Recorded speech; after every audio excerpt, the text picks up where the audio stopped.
So every now and then I like to go through some of the old projects that I've made and think about how I can make them better if I was to make them again. And that's what this video is about. So a few months ago I made this. It's called the PrusaLauncher, and it's a small smart display that lets me turn my printers on and off remotely without having to use the physical switches, and it uses Home Assistant. And for the most part it's worked really well, but when I made the original video, someone left a comment that really got me thinking about ways that I could improve this, and I landed on two things. The first was making it truly portable, because at the moment this thing needs to be wired in order to power up. And the second is, rather than just turning the printers on and off, expanding its capabilities and making it actually do a lot more. And so I went back to the drawing board and I made this. This is called the PrusaDeck. It's a smart display that lets me turn my printers on and off from anywhere in my home without having to be plugged in anywhere. Using a single display, I can turn my printers on and off, stop and start prints, and a whole host of other features. And taking inspiration from Prusa's signature oak 3D printer, I finished it off with a custom CNC made enclosure to give it a classier look. But as you guys are going to see, this project was anything but straightforward, and I had to rework the plan many times.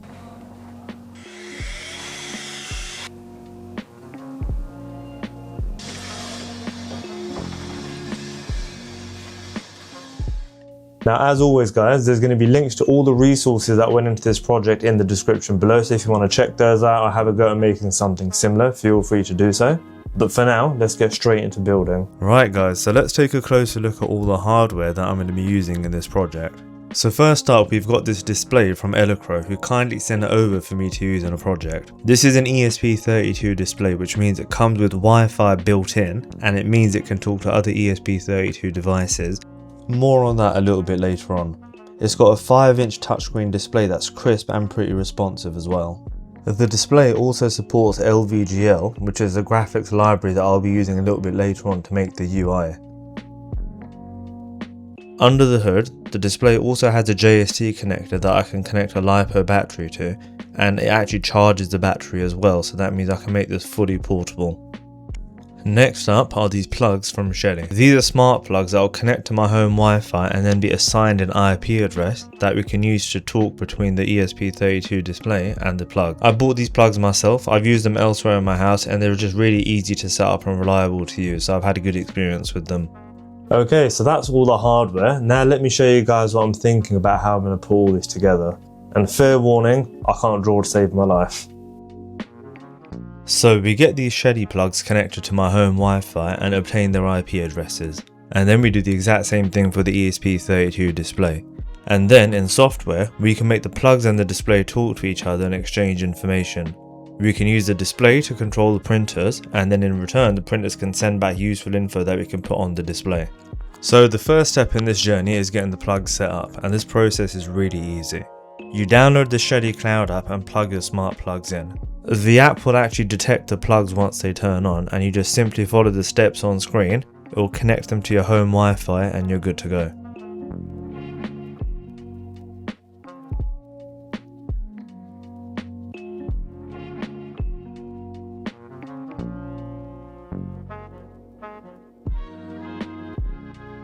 And so once you've got your plug fully connected, you can go into the settings menu and find the IP address for the plug. Cool, so the next step is to get the display talking to the plugs and in turn the printers.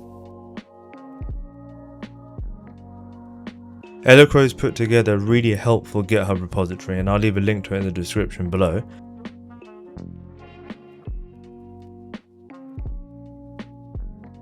So before actually turning the plugs on and off, I made a really simple UI and connected it to the serial monitor in the Arduino IDE. Whenever I do these projects, I like to do simple steps and just confirm that things are working as I go. So the point of doing this was to check that when I tap a button, does it come up in the serial monitor.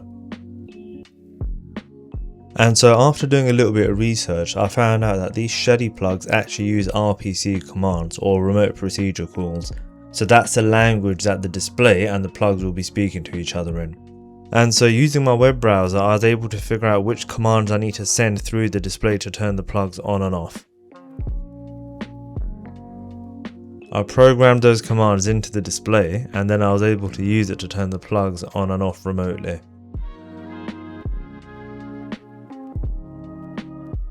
And so at this point, all that was left to do was to move the plugs to where my 3D printers live, get them plugged in, and I was able to turn them on and off remotely using the display. So far so good. This was the first real milestone in the project. And now the next step was to get data back from the printers and get it onto the display.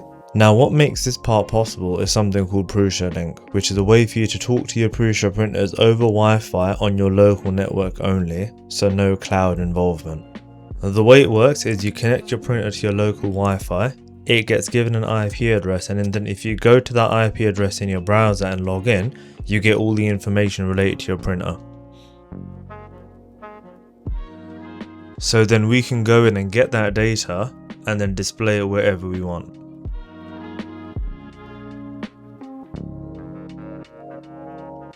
And so I updated the software so that when the printers are turned on, the display shows some really basic information about the printers.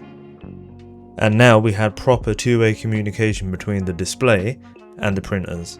Great, so now that we know the printers and the display are talking to each other, it's time for the next step, which is making a really cool user interface. And for this bit, I'm going to be using Squareline Studio. If you've not heard of it before, not to worry, I'll leave some links to some videos that I made previously on how you can get up and running and how I made the original PrusaLauncher, so be sure to check those out to get you up to speed.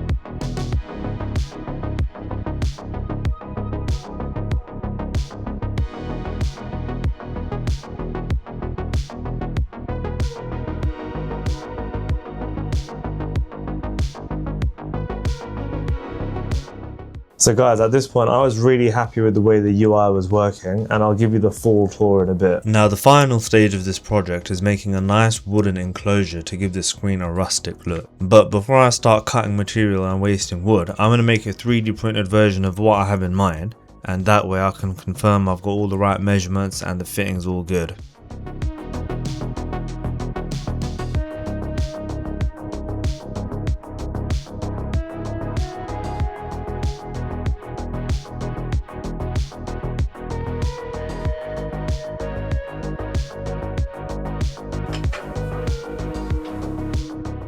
The 3D print came out looking great and the screen fit really well, and overall I was happy with the way it was looking. Up till this point everything was working out perfectly, but we come to the point now where the project really went off the rails. My brother had this piece of oak lying around and the plan was to use this to make the case. And so I used the first of my 3D printed jigs to measure out the size that I need and then cut that down using the table saw.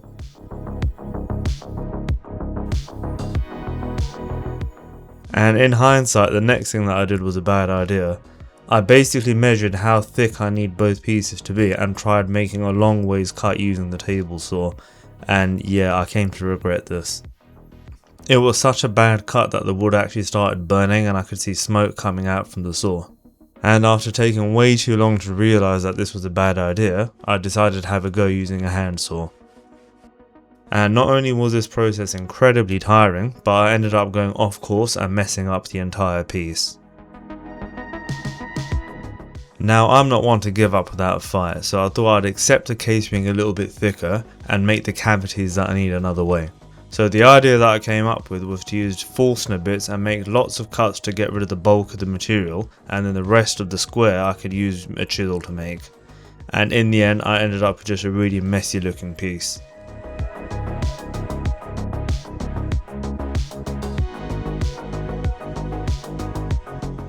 And so at this point of the project I was just feeling a little bit deflated and I wasn't sure what to do next. But then I remembered, the same brother that I took that slab of oak from, he also owns a CNC machine.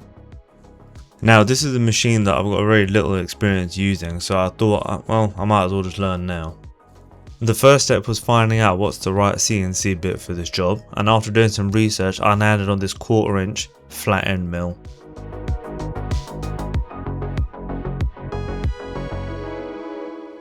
To get some reps in with the machine, I did a couple of practice runs. So the first one that I did was using a couple of sheets of plywood that I had lying around, and I just did the same job that I'd be doing on the final piece, but on this plywood instead. And if you remember that piece of oak that I messed up earlier, I tried using the CNC to flatten the top using a facing job, and it actually turned out pretty good.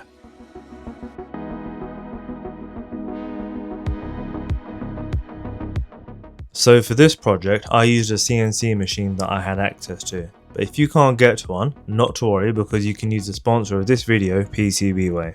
PCBWay is your one-stop shop for all of your manufacturing needs, including CNC. So whether you're looking for aluminium, stainless steel, brass, copper, even PEEK or things like PMMA, PCBWay's got you covered. Simply upload your 3D file onto the website, choose the settings that apply to your project, and choose the delivery time and check out. And to be honest, the delivery times aren't bad either.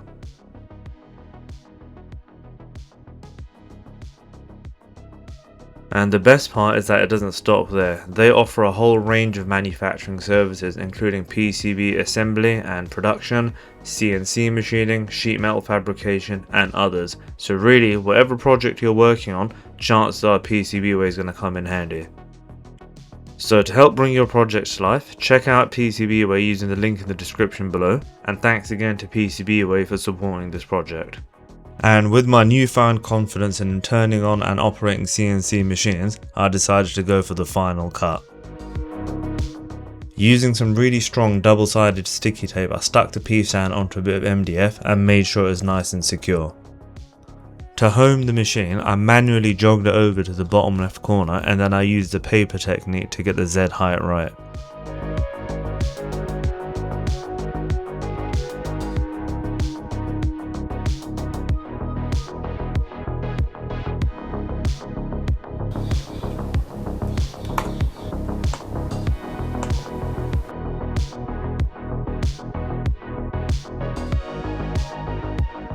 So after watching the CNC machine do its thing for a little while, I felt a little bit more comfortable letting it work unsupervised. So I decided to go off and do something else, and yeah, that was a mistake.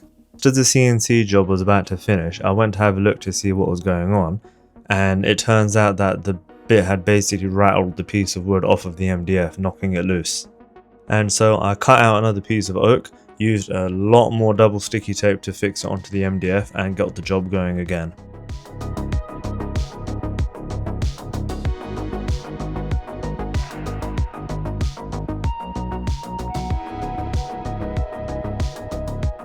The part came off looking great, but it was time to get it tidied up a little. The first step was to remove any double sticky tape that was left on the wood. Then some light sanding using my orbital sander just to get rid of any scuffs and give everything a slightly more rounded edge. And lastly, I used my rotary tool set from Fantic to tidy up the inner part. In hindsight, this whole process felt very much like a video game. At this point, I had overcome so many hurdles, I thought this is the last bit of the level where I can just dash to the finishing line and it would all be good. But yeah, again, it didn't pan out that way. So I wanted to clamp this piece down onto my workbench, and just as I was doing it, I heard a snap and I thought, God, please don't let it be a crack. And yeah, that's exactly what it was. Luckily though, I was able to manage the situation. I opened the crack up, put a small amount of super glue in, and then clamped it together and left it there for a good half an hour, and I managed to get away with it.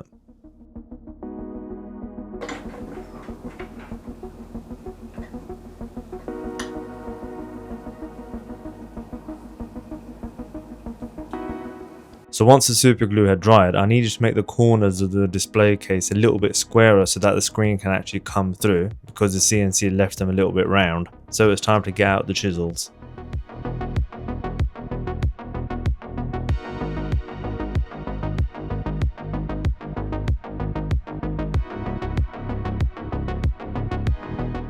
So with the corners all squared off, the next step was to make a space for the USB-C cable to go through.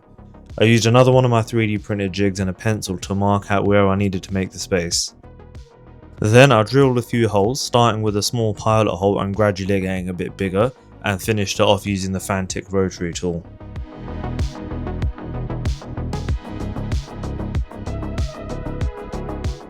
And then to finish everything off, I gave it a quick stain using some Danish oil. I didn't want to change the colour of the wood too much, but this oil did a really good job of bringing out the grain.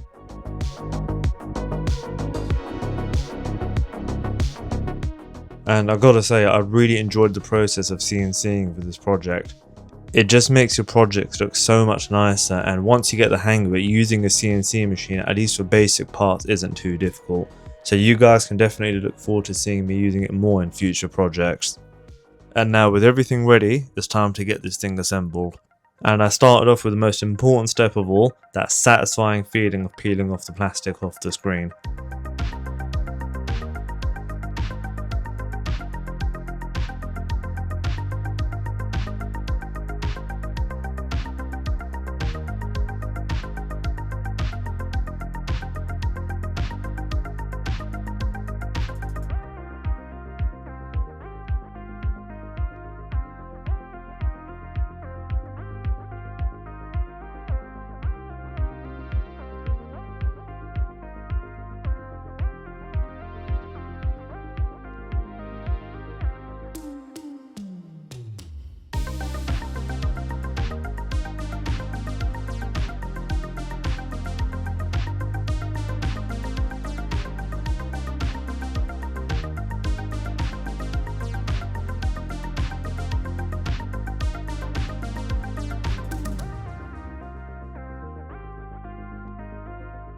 That's the assembly done, guys, and I'm really happy with the way this turned out. Now, let me give you the full tour. So when you power the PrusaDeck on, you'll see a boot up screen whilst it's connecting to your Wi-Fi.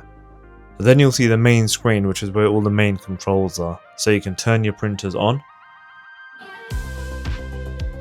And you can pause and stop your prints altogether. Then, if you tap on one of the cards for the active printers, you get taken to another screen that shows a lot more detailed information. So you can see how much of your print is done, how much time has passed and how much time remains, your loaded filament material, nozzle and bed temperature. And you can get your printer to turn itself off once it's finished printing, and personally I found this really helpful because I'm always forgetting to turn my printers off. The battery life on this thing is pretty good, but when it does eventually run out of power, you simply connect a USB-C cable and it will recharge. All in all, I think this is a massive improvement over the first version, both in terms of the way it looks and what it can do. I can control my printers and monitor my prints from anywhere in my home without having to worry about things being plugged in. I think the oak case makes for a really nice, elegant finish.